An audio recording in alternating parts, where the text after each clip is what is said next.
আসতে হবে ইনশাআল্লাহ। আমাদের দাঁড়িয়ে জামাত আর মাত্র 3 মিনিট সময় বাকি আছে। যারা আমরা এখন এদিকে সেদিকে ঘোরাফেরা করছি দ্রুত চলে আসি, মাত্র 3। ইলাহা ইল্লাল্লাহ আল্লাহু আকবার আল্লাহু আকবার ওয়া লিল্লাহিল হামদ।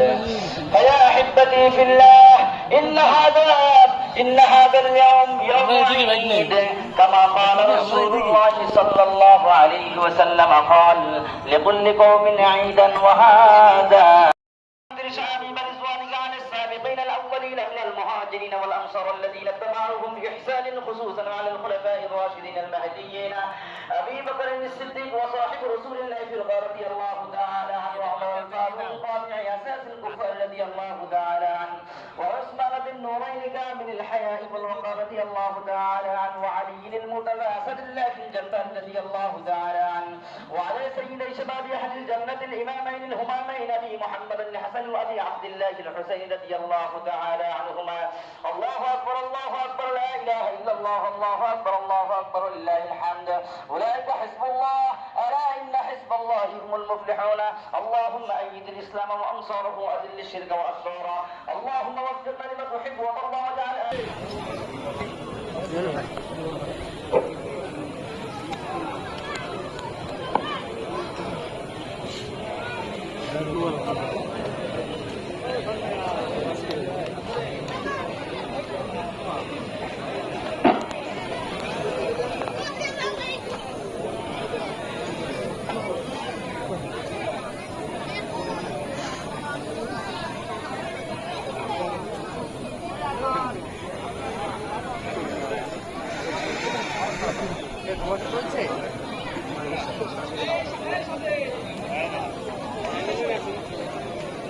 মাথার সাথে কেউ খালি ভাই আমরা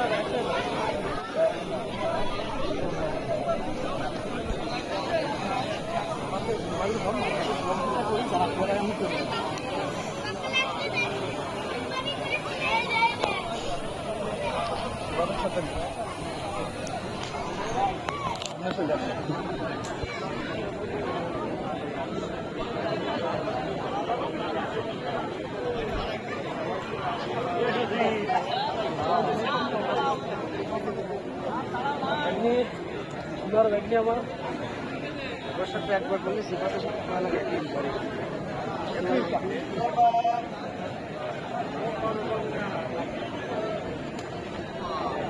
দাদা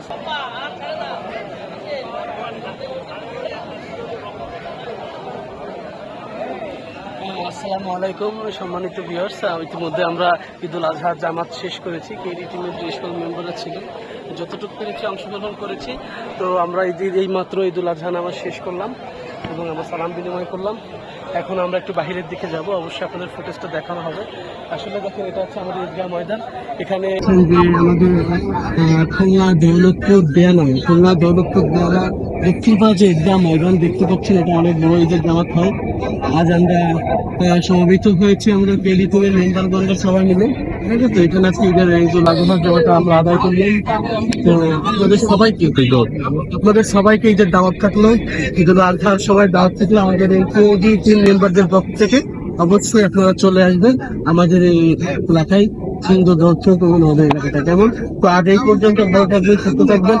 আরো নতুন ভিডিও নিয়ে আসবো ইনশাল্লাহ, আজকের ভিডিও নিয়ে আসবো। তো ভালো থাকবেন, সুস্থ থাকবেন। এই পর্যন্ত ঈদগাহ ময়দানে এই পর্যন্ত শেষ করলাম। ভালো থাকবেন, সুস্থ থাকবেন। আসসালামু আলাইকুম।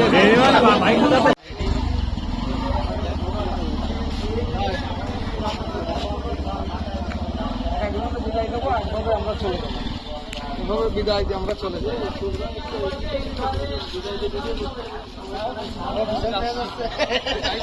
এই যে বিষয়টা দেখছো, এই যে ঝামেলা আছে, আমি নেই আমরা খেলা জানি। তুমি তো বিদায় নেওয়ার কথা বলিস, আমি বিদায় নিই, তাহলে তোমার তো বলতে হবে তুমি আসলে কুরবানি দেওয়া, তুমি এখন না গেলে দেরি হতে পারে না।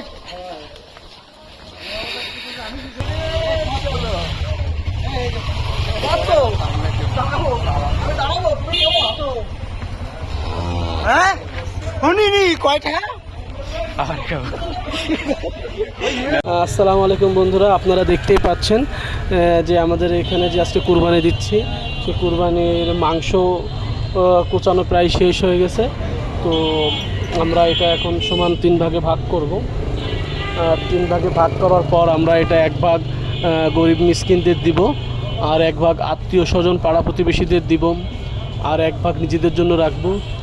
তো আমাদের ইচ্ছা আছে যে আমরা এই কুরবানির মাংসটা এই 3 দিনেই শেষ করে ফেলবো। আসলে কুরবানির মাংস 3 দিনেই শেষ করতে হয়। তো আপনারা যারা কুরবানি দেন অবশ্যই আপনারা 3 দিনের ভিতরে মাংসটা শেষ করবেন, হয়তো ফ্রিজে রেখে কুরবানিটা নষ্ট করবেন না। আপনি যদি কুরবানির মাংস ফ্রিজে রেখে খান, 3 দিনের ওভার করেন, তাহলে কিন্তু আপনার কুরবানিটা আর হবে না। এই জন্য আপনি 3 দিনের ভিতরে কুরবানির মাংস শেষ করতে হবে। তো বন্ধুরা, এই ছিল আজকে গরুর মাংস নিয়ে কিছু কথা বলা। তো বললাম আপনারা কুরবানি দেওয়ার সময় এগুলো সবসময় সতর্ক রাখবেন, কেমন? এই সতর্কতা অবলম্বন করতে হবে আমাদের। সব ভালো থাকবেন, সুস্থ থাকবেন। আল্লাহ হাফেজ।